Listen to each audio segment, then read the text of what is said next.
cranked to obviously 11 for full trolling effect, which to me, again, was the most hilarious part of the film. And I'm sitting there going, do people realize that they are literally just straight up trolling LIV Golf? And then you've got Bubba, Bryson, and Brooks Koepka participating in this thing. So my first question to you, Buttsy, was, did you realize right away that they were just straight up trolling LIV Golf? The same thing. In it, though. I think they know. I think they absolutely know. Like, they're literally that audacious. That's all that is. I don't think it's a lack of knowledge. I think it's just audacity. Like, we're gonna clown the shit out of ourselves. We know how fucking dumb it is that we got all this money to go play over here. Like, but in the same regard, it made fun of LIV heavy. Yeah. Oh, bad. Heavy. And they're standing right there, like, yeah. So I don't know how they pulled that off, or maybe they didn't think the Sheik or whatever will understand the humor. But there is that side to it where it's like, that's a little like, to play this role in this movie and clown the tour that you're supposed to be an owner in, and you have a team, like. Same with, Brooks, we all know, is coming back to the PGA Tour, so that's not very surprising in the least. And Bubba had a very short part, so I'm not even going to say that Bubba even had, like, the entire script or knew what the storyline was ultimately going to be. Yeah. But to me, that was just absolute genius on Sandler's part to get them involved and have them troll, obviously, LIV Golf in that way. Welcome back, everybody, to Pull Hook Golf, the podcast. I'm your host, Matt Cook, and tonight we've got our co-host, Buttsy, with us.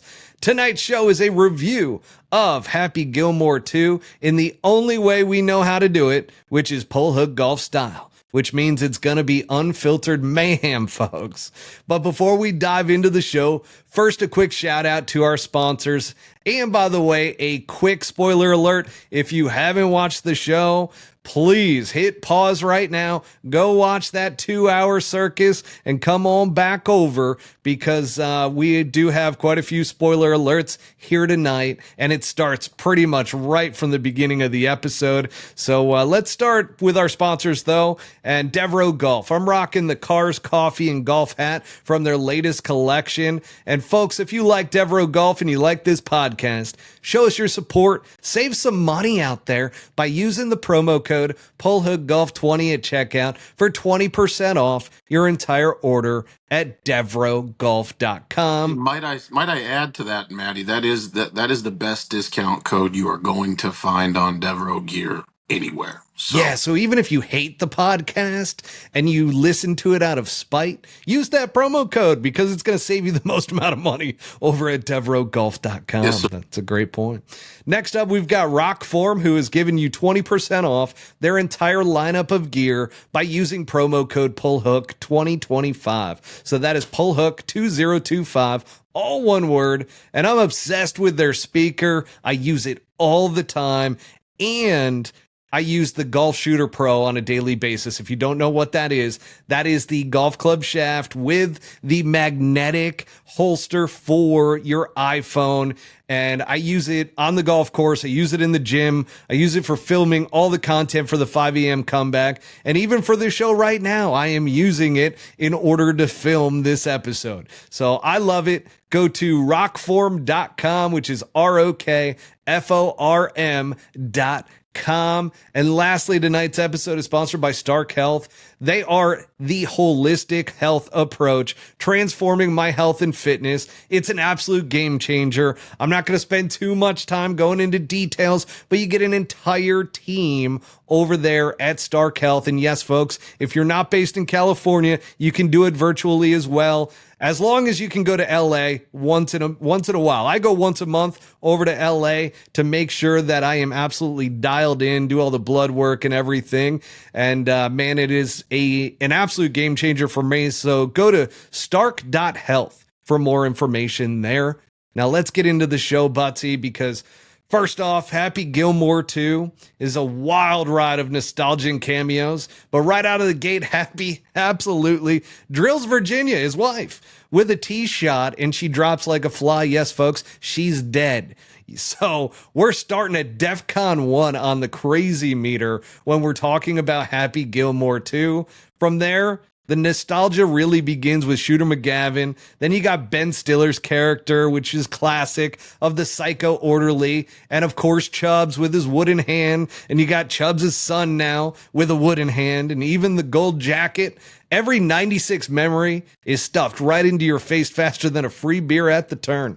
Love every callback too. For the first 15 minutes, then you realize it's going to be a long night with cameos after cameo after cameo after cameo, from social media influencers to professional wrestlers to pro golfers to then Bad Bunny. So critics called it a 2-hour penalty stroke, Buttsy, which obviously that's not a good thing. So Buttsy, what was your initial take within the first 15 minutes of watching good old Happy Gilmore 2? I was excited as anybody probably was to. I don't know, man. Well, let me back. Sequels are tough.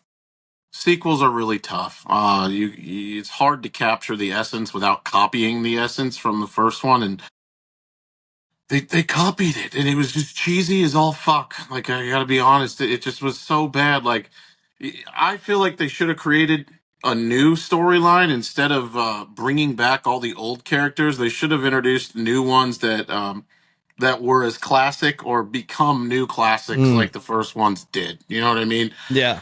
They literally copied every character that was in the first movie, like bringing back all the kids and then his kids doing the happy thing with the cone between their legs, the steroided guy, like the kids freaking out over the top and beating the shit out of each other. I don't know. And Adam Sandler is just not that guy anymore. He clearly isn't. He doesn't have that zap that he had when he was younger. And why would you? You mature and you're a different person. But to pawn that off on like his kids now being psychos and his wife, there was just a lot to digest.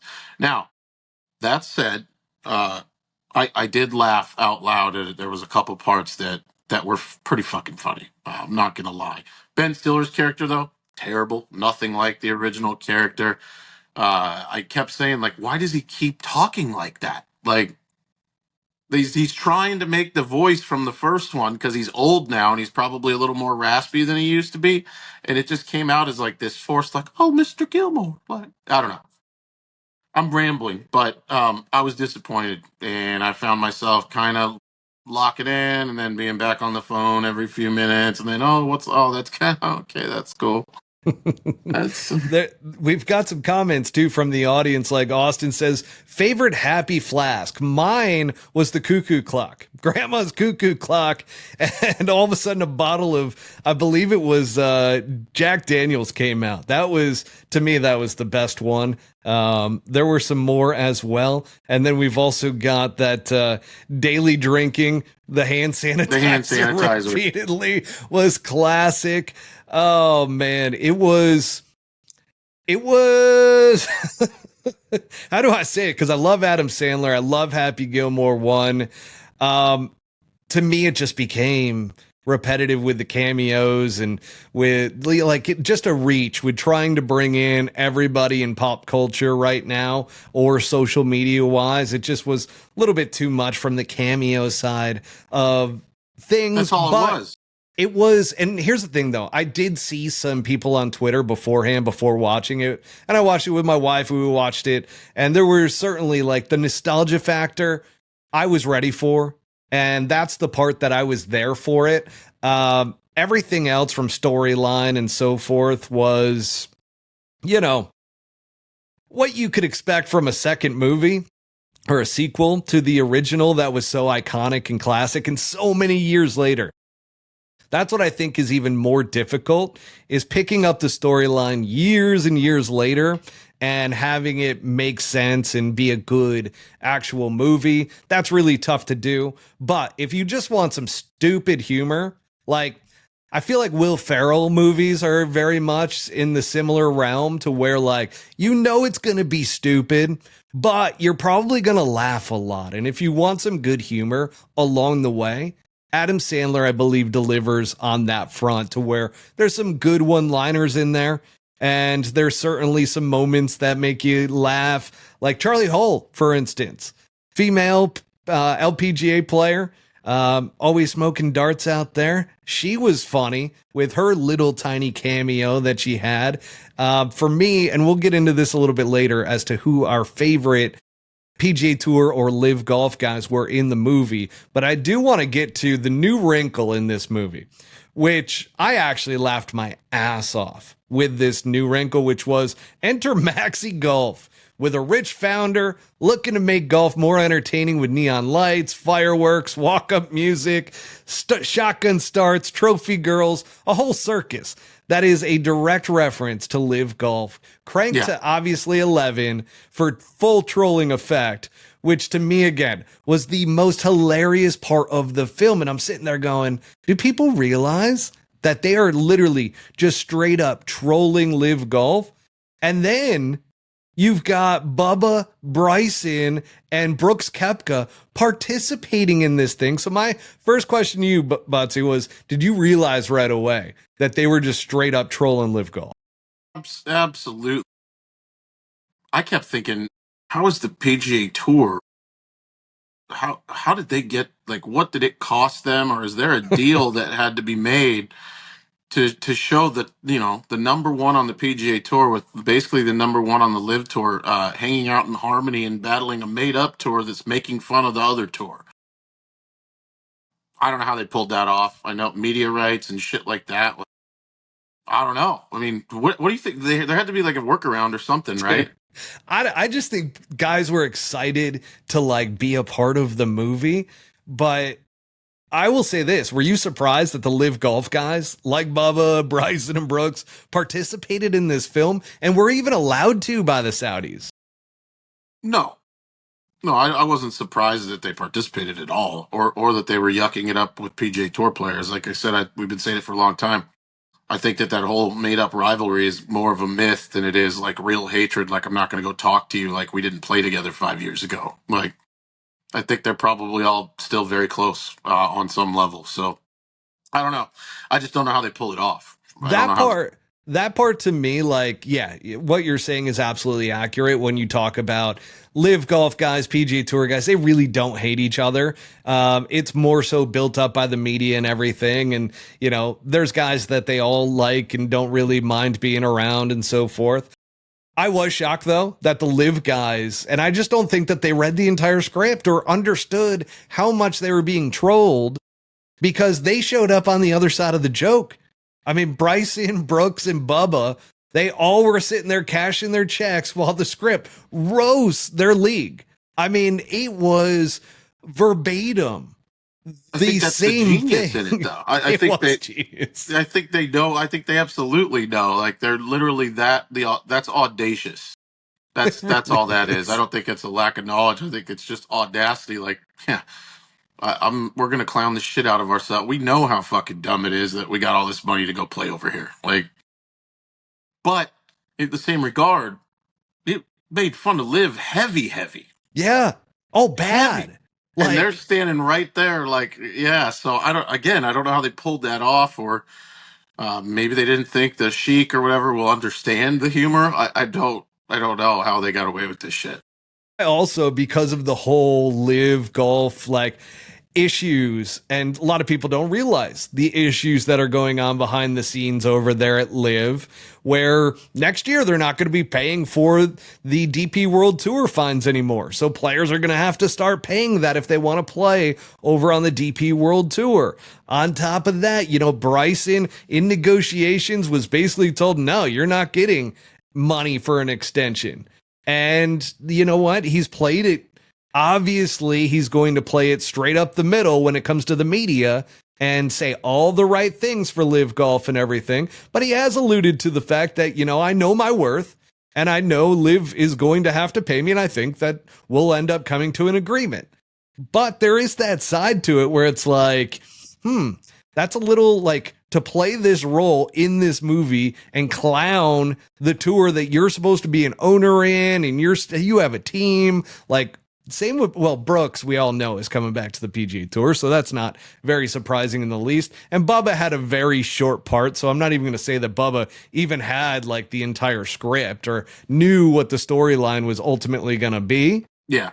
But to me, that was just absolute genius on Sandler's part to get them involved and have them troll, obviously, LIV Golf in that way. And I just wonder, is there a little bit of bad blood to where it's kind of, taking some shots at LIV Golf because they're not the happiest over there when it comes to it. Obviously, they got paid a ton of money and don't really mind kind of clowning themselves. And then obviously it's good for their own brands because they're participating in Happy Gilmore too. But let's get back to kind of the bottom line. Happy Gilmore 2 is a warm bush light on the back nine that quenches the childhood thirst, reminds you of why we love the game, but nobody's bragging about the taste because it's a bush light.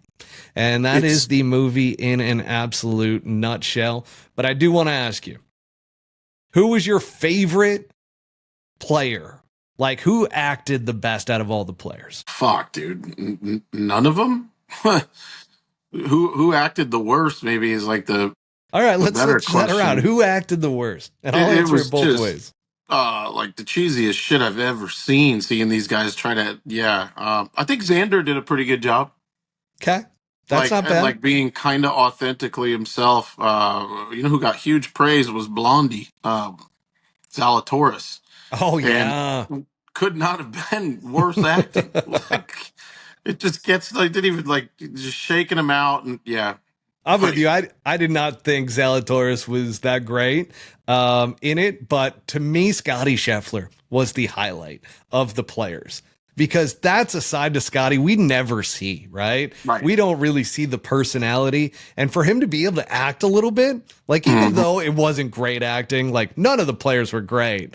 And then I even heard a line from Freddie Couples. He was doing an interview with Scratch Golf, and they were talking about Nick Faldo, and Freddie Couples was sharing a story about how Sandler, so patient, so great, all of a sudden chirps at Faldo and goes, Nick, we'd all get done a lot faster if you just read your lines, because apparently he was ad-libbing the entire time. And Couples is like, and God bless Sandler, he said it right to his face. And just, it's like, and then Faldo's like trying to coach Trevino in the whole thing as well. So Sandler calls out good old Faldo. Faldo ends up reading his lines and everything ends up going smoothly. But the players, to me, once again, Scotty Scheffler and JBTN23 also mentions that, Scotty going to jail again in that show. And he's like, don't change that channel, because the golf was up on the jail screen and guy went to go change it, but he didn't want any part of it. So the storyline, though, man, like I get the shot at LIV, and it was like totally modernized. I don't know. I would have liked a more classic storyline. Him versus Shooter all over again on the senior tour or something like that.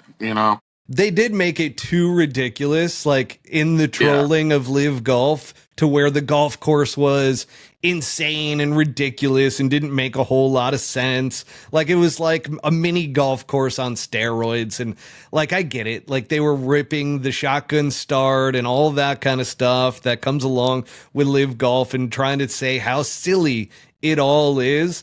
And in the back of my mind, I'm going, they could have trolled just LIV Golf and then still had a storyline behind this thing, but it got goofy. And that's where I lost it. And I lost interest in the movie ultimately when all of a sudden they're playing a 7-hole course and they're driving around in like little buggies and going off-roading and through the trees and just this extreme type of thing. And then the one roll, and I saw this on Twitter as well, so I don't want to say that I had an original thought around it, but as soon as I saw it, I'm like, oh, that is spot on. Is that the guy that played the founder of Maxi Golf? I feel like that could have been a different actor. Like that could have been a different. Terrible. Yeah, it wasn't great. It was like over the top, like silly. The shit breath, exactly. Which again, we're talking about Happy Gilmore though. It was like watching Austin Powers, but golf. That is like a good reference. Kind of dumb shit. Like the dude. It was stupid humor. Secret room with his shit breath. All right, dude. This isn't even close to like just make it a classic like the first one was. Like he's dumping the bag out in the fucking car. I don't know. There was just way too much over the top reach And It I was guess that's the world now. I don't know. Even the end, right? With the green that was rotating and going up and down, and then you got Bad Bunny as the caddy. Bad Bunny was pretty good, to the end. I did not make it to the end. Oh, I'm about to ruin it for you. Please, I do not care. I'm not going to go watch the end. So Happy needs to make a putt in order to tie. The founder ends up challenging him, saying that if he makes it, he's actually going to make him win the whole entire event. And sure enough, it's one of those ridiculous putts. Because remember, in the first Happy Gilmore, he has to putt it off of the tower, and it goes all around and everything. And it's a really ridiculous scene. Very similar from that respect. And then it hangs right on the edge. But then Bad Bunny falls over, and all of a sudden, ball drops into the hole. He wins it. And they cut to basically him in the Rolls Royce, because he ends up betting him that if he makes it, throw in that Rolls Royce. And sure enough, he ends up winning it. And he runs out of electricity because the Rolls Royce is electric. And he goes, oh, shit, I forgot to charge it. So that's how the movie ends. So you didn't miss a whole lot there when it comes to the ending around it. If you watched the first, I would say, if you watch the first 20 minutes of it, you probably get a really good sense of the movie.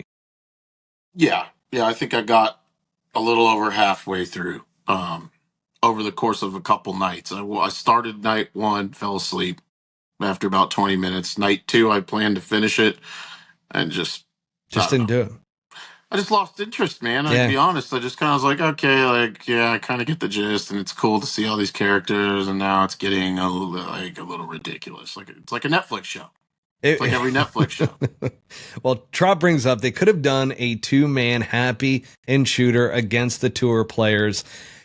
I definitely thought, for a second, they were going to go in the direction to where Shooter McGavin was going to be on the bad guy squad, and him versus Happy was going to be that final group somehow, some way that ends up battling it off. But they end up becoming teammates, and Shooter ends up. What did Shooter do? I'm even trying, I even forgot about Shooter McGavin, because he does something in the final scenes from a golf perspective that benefits Happy Gilmore and so forth. Because he's like, oh, I haven't played in forever, and all of a sudden he hits a shot, and I don't even remember exactly what transpired there. That's how unworthy, lackluster that it was around the ending. So for me, I'll say this. I will give a recommendation here that if you are nostalgic, you love Happy Gilmore 1, go ahead and watch the first 15, 20 minutes of it. And you're going to get a really good gist. If you can suffer through the rest, you'll get through the full 2 hours. If not, then just end it. Just end it after the first 20 minutes or so. What did you think of Paige Sporanic being the Dick's Sporting Goods golf simulator fitter? I don't even think I got to that part. So I was expecting her to have a little bit bigger of a role. Didn't happen. I did think it was kind of cool. I did find out ahead of time that Adam Sandler's real wife was in it. Yeah, she was his daughter. Yeah, and both daughters. So the other daughter was part of the alcoholic group in when Ben Stiller's character. And then it got really weird with the FBI or whatever it was that came crashing in and, taking Ben Stiller, or he went on the run, and then they're all chasing after him. So that was another part. Yeah, all towards the end. Just I don't know what else to say about it. I'm trying hard to be because Happy Gilmore 1 was one of my favorite childhood movies. Loved it because of the game of golf, obviously. And I'd say that it sits kind of on that Mount Rushmore of golf movies. Absolutely. So I'm going to ask you, what's your Mount Rushmore of golf movies? Your top 5? Oh man, you're going to put me on the spot here. Yeah. What's the one? I don't have this prepped either, by the way. So I'm putting both of us on the spot. The greatest game ever played. That's up there. Tin Cup #1. By far. By a billion. The greatest game ever played. Legend of Bagger Vance is not bad. I'm not a huge Matt Damon fan swinging a club. It's very fake. I mean, they never remade No Tin Will Cup, Smith? right? Tin Cup, no. That was a one and done. Yeah, because it would fucking suck if they remade that movie. You know what else? You know another movie that they, not to completely, it's ADD here, but that they remade that also ruined it for me? What's that? Dumb and Dumber. They Mm, made Dumb and Dumber 2. yeah. Not good. Crash fire. Yeah. I can't name off 5 to you, man. I'm trying to think right now. Those are kind of my. Let's just leave it at like top 3. No, there's nothing else that's really. I think you gave 4 or 5. No, I don't think Yeah, so. you gave greatest game ever played. Legend of Bagger Vance. Legend of Bagger Vance, Tin Cup. You gave hang on, there was another one that you gave within there. What? I can't remember. The Long Game? I don't even know what that is. I don't either. Oh, fuck. What am I talking about? Caddyshack, duh. Yeah, no. So Caddyshack's my number one. By far, it's my favorite. I own it on literally every form that you can own it. I have forced my wife to watch it. And of course, she didn't get the humor because in order to marry her, I made sure that she suffered through Caddyshack, not knowing golf at all. And then as she's become a golfer, she understands references now. She gets it more, and we'll watch it from time to time. And she actually enjoys it now. So Caddyshack to me, ultimate, but Tin Cup is right there with it. That is number 1.5. Like, it's right there. And I will, like, it depends on what mood I'm in.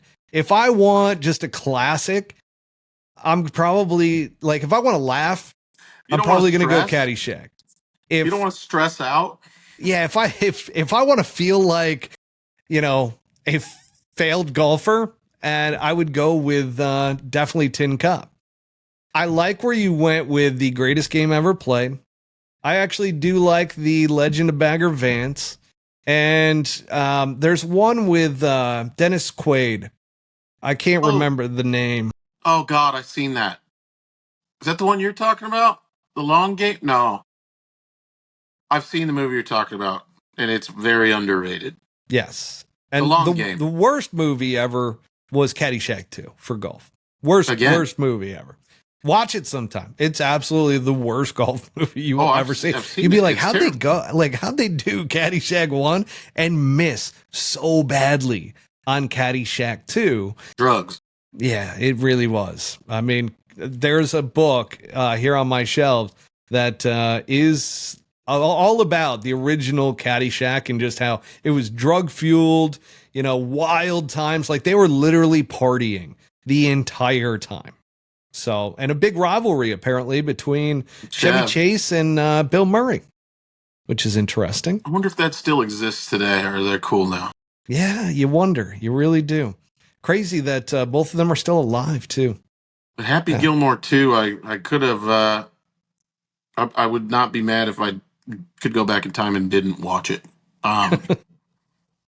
Just I'd rather have that vision of the first one in my head and who Happy was versus you know, what we the just alcoholic part. I'm just and the killing of the wife. Like, when I saw it, I'm like, oh no, who the fuck wrote that?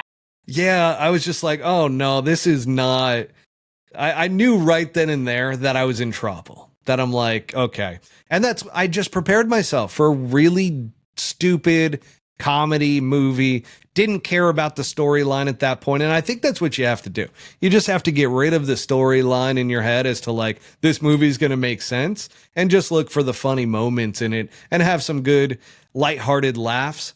I will say this, the latest TV series by Apple TV, unbelievable with Stick, with Owen Wilson and the kid.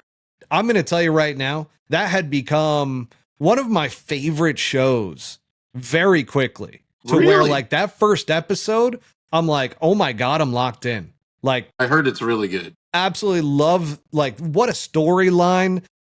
It's just, and I'm not going to ruin it for you. There's going to be no spoiler alerts around that one because I really can spoil that one. That one is great. We should do a review. You should watch it, and then we should do a review like this, but with that one, because that would be a completely different review, to where I'm pretty sure you're going to love that one, and it's going to play on your heartstrings a little bit too.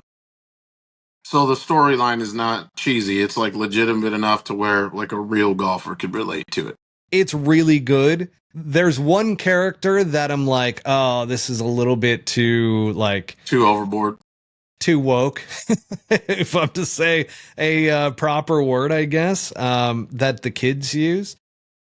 That being said, from there, there was one episode to where it went a little bit too over, and then next episode they brought it right back in. They reeled it in. They did it just enough in order to show a little bit of character diversity, so to speak. Yeah. And then from there, it ended up being a really good TV show overall.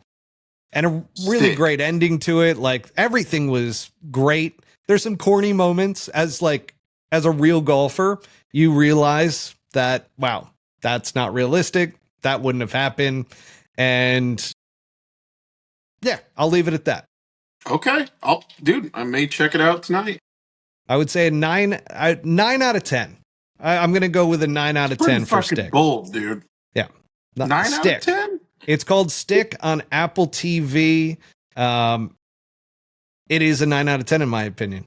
So now, people have been getting flamed for talking shit about Happy Gilmore too. A lot of people. There's a cult. There is a cult following. It's like saying Super Troopers is a bad movie with no storyline, because there is a cult following to movies like Super Troopers. So there's a lot of people that in 96 were really pumped about Happy Gilmore. And not only that, but we're diehard fans. And that led right into this movie to where it's almost like a LIV cult member. They just will not admit that anything was wrong with it. I don't understand that. If it's fucking bad, just say it's bad. It doesn't cost you anything. You're not losing anything. Your dignity's still intact. It's a fucking movie. And you could still like the first one. Yeah, you could say, hey, it's not, just didn't really do it for me. Okay. And we've got Brad Playford joining us out in North Carolina. Brad Playford. He said, yeah, I would watch 7 hours of Stick over 2 hours of Happy Gilmore too. Wow. And that's valid. Yeah, I was just going to say, I don't think I could go 5 years from now and watch Happy Gilmore 2 again and be like, oh, it's on. Yeah, right. Meow. I would go and watch it. Out. Absolutely. Meow. Yeah, couldn't pay me to watch it. No. Probably could pay me to watch it. Yeah, I mean, shit. Everybody's got a number. That's why guys are playing on LIV Golf. Yep. Here's the thing that I got out of the movie that stuck with me. I was very impressed with how fucking spry and sharp Jack Nicklaus seemed, despite his decrepit appearance. Despite looking like a mummified person, how he spoke and everything. I was like, he's sharp as a tack. Yeah. He was pretty sharp in the movie. I expected him to really kind of sound and be old, and I know, he is old, but he was sharp, man. As sharp as anybody. Lee Trevino looked like he just didn't have any idea what was going on. They show him and he's like, now he was in the first Happy Gilmore. Yeah, that's why Faldo was trying to give him some coaching along the way, but he was ad-libbing too much in his own lines, and Sandler obviously corrected him. Wild. I think Faldo's a dick. I think he's like that guy. He wants to run the room. Yeah, I think that's pretty well known, actually, too, amongst the people that know him. I have heard that numerous times. Jack Nicklaus, going back to him real quick. He was looking terrible last year at the Memorial. Mm-hmm. If you look at the photo of Scottie Scheffler winning and having the trophy with Jack Nicklaus last year compared to this year, Jack Nicklaus looks a lot better this year. I think he was under the weather last year and had some real health issues, where this year he definitely looks a lot healthier, a lot sharper. I mean, even his commentary at the Memorial talking about Scotty's game and just how consistent and impressive he is with his golf course strategy, with Teddy and everything. Jack was sharp, and you saw it in the movie too. I mean, yeah, maybe they put him on peptides or something. I don't know, but he was quick. That, or him and his wife maybe just started living in different houses finally, and so that stress has been lifted after 80 years, and he's good to go now. It's hard to say. Barbara. She got inducted into something during this year's Memorial Tournament. Yeah, you're gonna get absolutely torched for that one. Oh shit! Oh, that's great. I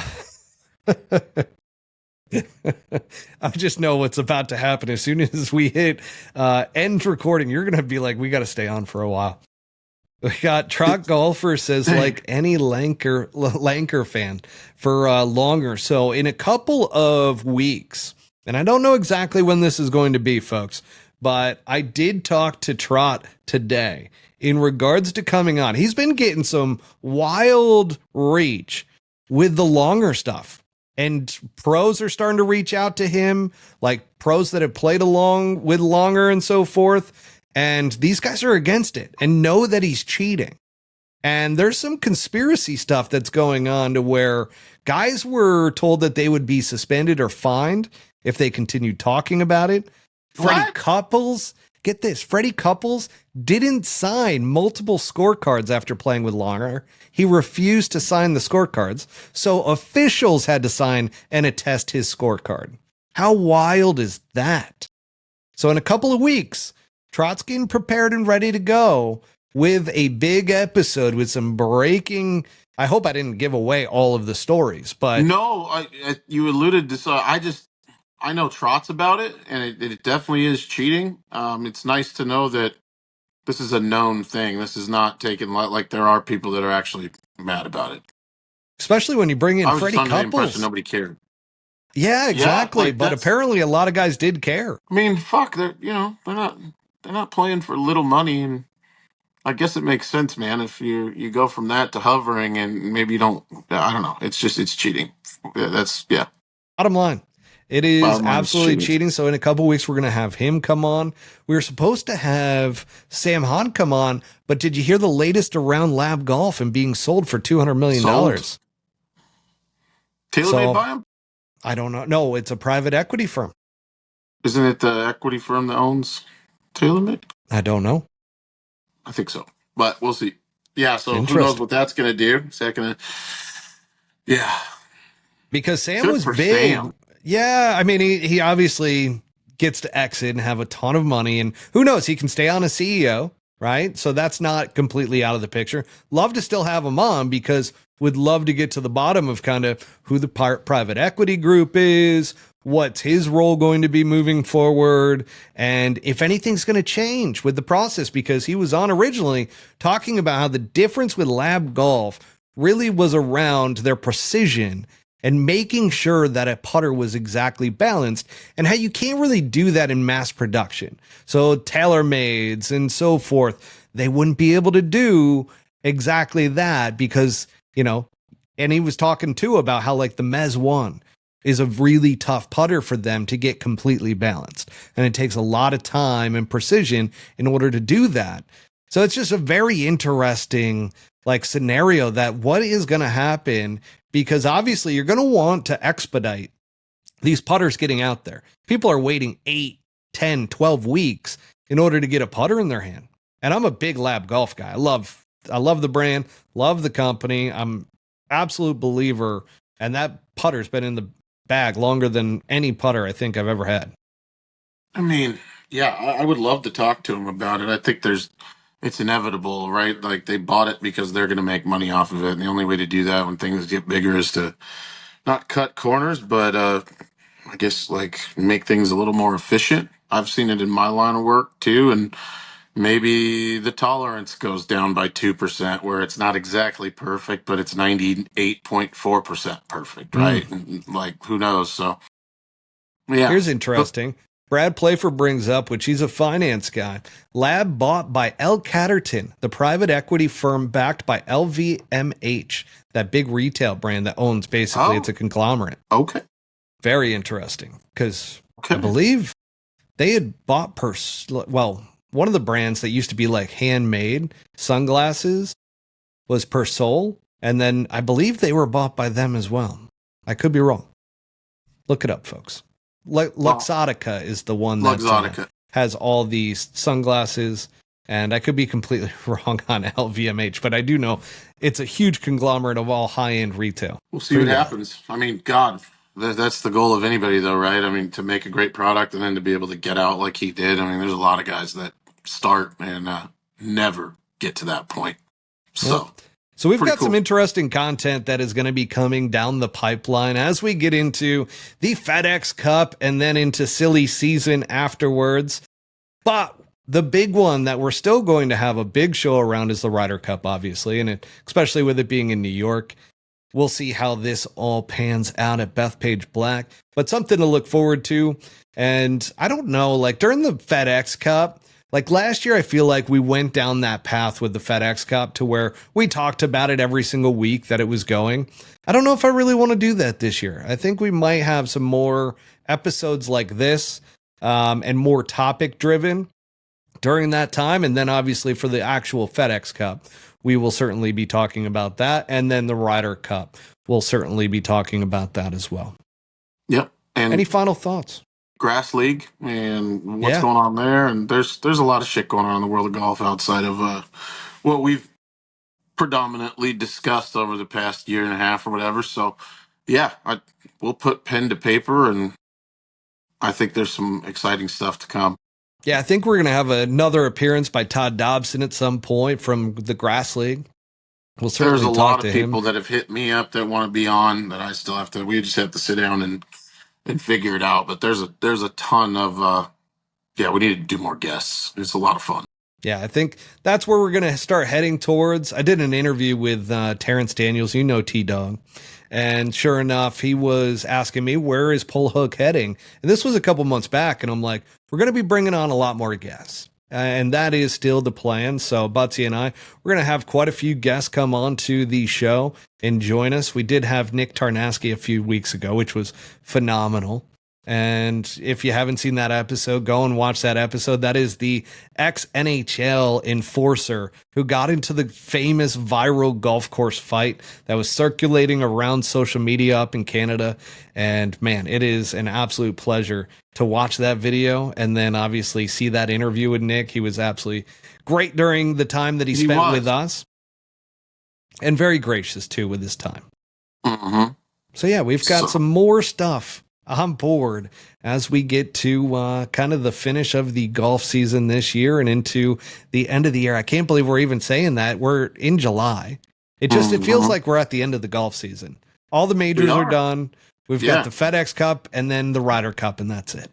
Yeah, and I got something else that you and I will sit down and talk about that's extremely exciting that I won't allude to on here other than it will be extremely exciting for us and the pod.